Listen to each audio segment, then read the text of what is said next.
nouveau bilan lecture et c'est parti.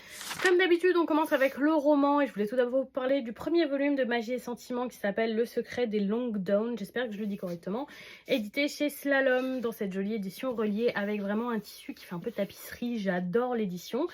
J'ai aussi adoré l'univers un petit peu steampunk, très original avec une Angleterre et une Angle-Lune qui se situe donc sur la Lune, j'ai adoré l'idée. Mais j'ai été moins emballée premièrement par les personnages et deuxièmement par le déroulé de l'intrigue que j'ai trouvé un petit peu long et régulièrement prévisible. C'est quand même une lecture que j'ai globalement appréciée. Le second volume est sur un autre personnage dans le même univers et je suis pas sûre que je le prendrai, je pense que ce tome m'a suffi.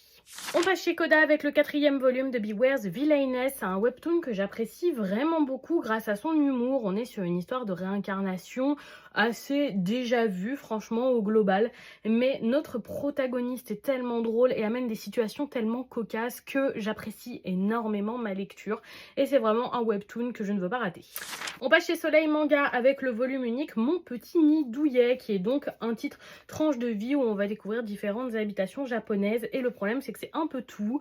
Je pense que dans son style c'est vraiment ce qui se fait de mieux en termes de tranche de vie comme ça, les planches sont absolument superbes, ça donne envie de tourner les pages mais pour mon goût ça manque d'une intrigue. Si vous aimez les tranches de vie par contre vraiment c'était hyper chouette à lire. On termine ce bilan lecture avec le second volume de Blood Crawling Princess, édité chez Kurokawa, que je conseille à un public averti et très adulte, parce qu'il y a beaucoup de scènes choquantes. J'avais adoré le premier volume, j'ai tout autant apprécié ce second. Il se passe énormément de choses, l'évasion des prostituées de la ville se fait petit à petit et on a découvert pas mal de complots et d'informations.